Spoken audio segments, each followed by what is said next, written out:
नमस्कार, आप देख रहे हैं SPN 9 न्यूज और मैं हूं आपके साथ मनीष कुमार सैनी। बिहार में अगले साल विधानसभा चुनाव होना है, लेकिन उससे पहले देखा जाए तो नीतीश कुमार की मुश्किलें सीएम पद को लेकर बढ़ती हुई नजर आ रही हैं, क्योंकि चिराग पासवान पहले ये मांग उठा चुके हैं कि वो सीएम पद के दावेदार के तौर पर अपने आप को देखते हैं। वहीं सम्राट चौधरी भी काफी लंबे समय तक सीएम पद की मांग करते हुए नजर आए और देखा जाए तो अब एनडीए में कहीं ना कहीं जीतन राम मांझी भी ऐसे शख्स हैं या यूं कहें कि ऐसे राजनेता हैं जो कि 25 सीटों की मांग करते हुए यहाँ पर एनडीए से नजर आते हैं। पशुपति पारस अपनी अलग पार्टी बनाकर 243 सीटों पर उम्मीदवार उतारने की बात करते हुए नजर आते हैं। वहीं बात की जाए प्रशांत किशोर की, तो प्रशांत किशोर ने 2 अक्टूबर को अपनी जनसुराज आंदोलन को पार्टी में तब्दील किया और उसके बाद से या यूं कहें कि उससे पहले ही कहीं ना कहीं प्रशांत किशोर 243 सीटों पर बिहार का विधानसभा चुनाव लड़ने का ऐलान कर चुके थे और अब उस चुनाव को लेकर यहाँ पर कवायद तेज होती हुई नजर आती है। यहाँ पर प्रशांत किशोर कहीं ना कहीं सियासी मैदान में ताल ठोकने के लिए पूरी तरह से, पूरे दमखम से,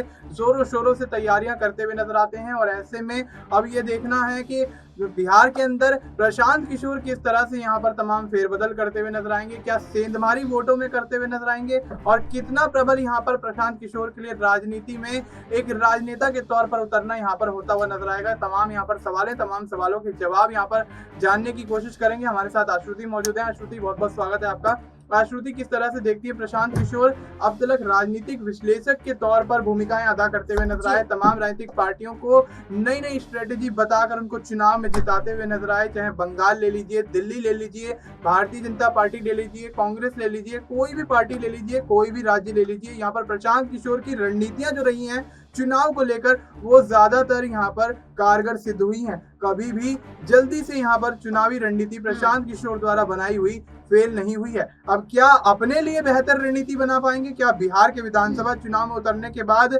आरजेडी और जेडीयू के वोट बैंक में सेंधमारी करते हुए यहाँ पर कहीं ना कहीं अपनी सरकार बनाने की कवायद जो उन्होंने छेड़ी है, क्या इसमें यहाँ पर कामयाबी हासिल करते हुए नजर आएंगे प्रशांत किशोर? देखिए मनीष, प्रशांत किशोर की बात कर ली जाए तो कहीं ना कहीं एक समय ऐसा था प्रशांत किशोर का जब वो भारतीय जनता पार्टी में थे, बतौर एक कार्यकर्ता, बतौर एक मुख्य चेहरे उन्होंने काम किया है। तो उनके अनुभव पर अगर बात करें तो भारतीय जनता पार्टी से निकले हुए एक ऐसे नेता जिन्होंने आज बिहार में अपनी खुद की पार्टी बना ली, एक आंदोलन चला रहे थे और आंदोलन से अपनी पार्टी में उसको तब्दील कर लिया। तो मुझे ऐसा लगता है राजनीति का बेहतर अनुभव है प्रशांत किशोर को। और इसी बीच आप देखिए जिस तरह से हाल ही में वो मुसलमानों के लिए कहीं ना कहीं ऐलान करते नजर आए थे, मुसलमानों का बहुमत का वोट प्रतिशत अपने हाथ कैसे लाना है, इसके लिए प्रशांत किशोर बड़ी रणनीतियां बना रहे थे। तो मुझे ऐसा लगता है बिहार की जनता जो है मनीष, वो इस वक्त एक नए चेहरे की मांग वैसे भी कर रही है। चिराग पासवान के लिए कयासबाजियां तेज थी कि चिराग पासवान का कोई सांसद इस बार बिहार में सीएम बन सकता है, सीएम की कुर्सी पर बैठ सकता है, लेकिन कहीं ना कहीं इसी बीच प्रशांत किशोर की एंट्री हो जाना। अब कहा यह भी जा रहा है कि प्रशांत किशोर एनडीए के खेमे में सेंधमारी करेंगे,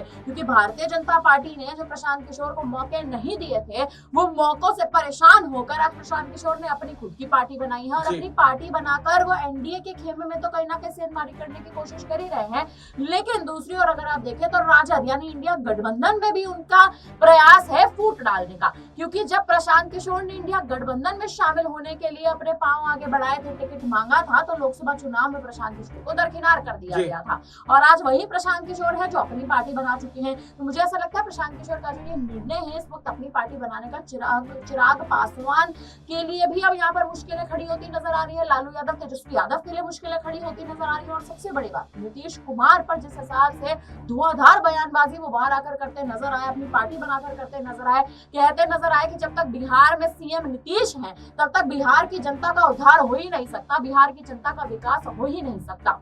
तो ये तमाम वो बड़े बयान थे जिन बयानों की उम्मीद खासतौर पर प्रशांत किशोर से नहीं लगाई जा रही थी, क्योंकि कहा जाता कि नीतीश कुमार के साथ उनकी दोस्ती अच्छी है, लेकिन आखिर वो मित्रता अब कहां गई? जब आप इस तरह के बड़े बयान देते नजर आ रहे हैं तो वो मित्रता पर तो प्रश्न चिन्ह लगते नजर आ रहे हैं। और अब आप देखिए, मुझे ऐसा लगता है कि लोकसभा चुनाव में जिस तरह से भले ही बिहार में जेडीयू जो है वो 11 सीटें लेकर आई हो, लेकिन जेडीयू का कहीं ना कहीं एनडीए को पूर्ण समर्थन देना और उसके बाद राजद के खेमे में बौखलाहट बढ़ना और उसके उसके बाद तेजस्वी यादव को आरजेडी की कहीं ना कहीं कमान लालू यादव द्वारा आने वाले बिहार के विधानसभा चुनाव में सौंप देना, ये तमाम वो कड़ियां हैं। अगर इन कड़ियों को जोड़कर देखा जाए तो मुझे ऐसा लगता है प्रशांत किशोर अगर एक एक कड़ी को भी तोड़ना शुरू करते हैं तो अपनी पार्टी का तो बतौर एक स्टैंड वो बना ही लेंगे, लेकिन उसी के साथ साथ जो स्थितियां और परिस्थितियां बिहार में खराब चल रही हैं उन पर भी वो कहीं ना कहीं बखूबी काम करते नजर आ सकते हैं। जी बिल्कुल। तो अब ऐसे में कहीं ना कहीं बिहार की तमाम परिस्थितियों को भली भांति यहाँ पर समझने का प्रयास करते हुए प्रशांत किशोर नजर आ रहे हैं, जनता के बीच जा रहे हैं, लोगों के मुद्दे समझ रहे हैं और ऐसे में गरीबों वंचितों के मुद्दों से यहाँ पर कहीं ना कहीं वो प्रभावित होते हुए नजर आ रहे हैं और उस मुद्दे को लेकर कहीं ना कहीं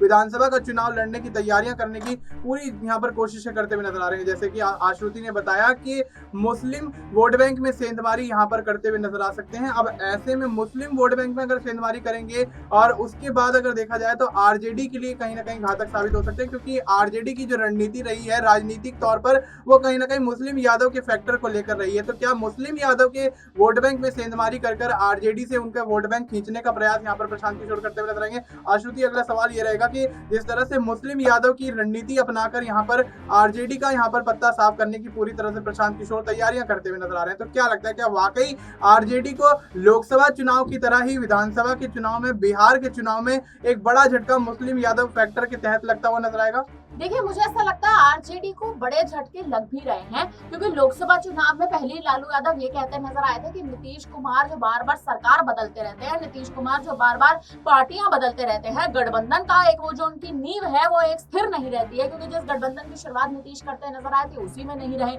उसी पार्टी को छोड़ते नजर आए। तो मुझे ऐसा लगता है आरजेडी जो आरोप कहीं ना कहीं एक तरह से जेडीयू पे लगाती या जदयू पे लगाती नजर आ रही थी, उन आरोपों में आरजेडी खुद फंसती नजर आई। तो मुझे ऐसा लगता है प्रशांत किशोर चाहे राजद की स्थितियां परिस्थितियों का फायदा उठाकर लालू यादव या तेजस्वी यादव की कमान को कमजोर भी करना चाहें, तब भी शायद वो करने में नाकाम इसलिए साबित होंगे क्योंकि पहले ही राजद की स्थिति इस वक्त बिहार में अगर आप देखें तो काफी नाजुक है। वहीं दूसरी ओर आप देखिए जिस तरह से इस वक्त इंडिया गठबंधन में एक अलग गुटबाजी देखने को मिल रही है। अभी हमने हरियाणा में गुटबाजी देखी, अब ये गुटबाजी बिहार में भी देखने को मिलेगी, क्योंकि तमाम ऐसे बड़े चेहरे हैं। आप पप्पू यादव का ही चेहरा ले लीजिए, जिस तरह से पप्पू यादव कांग्रेस के समर्थन में बयान दे रहे थे, लेकिन कांग्रेस की टिकट पर चुनाव नहीं लड़ते नजर आए, निर्दलीय उतरे तो पूर्णिया से जीतते नजर आए। तो मुझे ऐसा लगता है कांग्रेस को साफ तौर पर अपनी रणनीतियां समझ आ रही हैं और बिहार में राजद जो है वो पहले ही गठबंधन में है। तो गठबंधन में रहने के बावजूद भी अगर इंडिया गठबंधन आपको या आपके परिवार को कोई ऐसा बड़ा मौका नहीं दे रहा है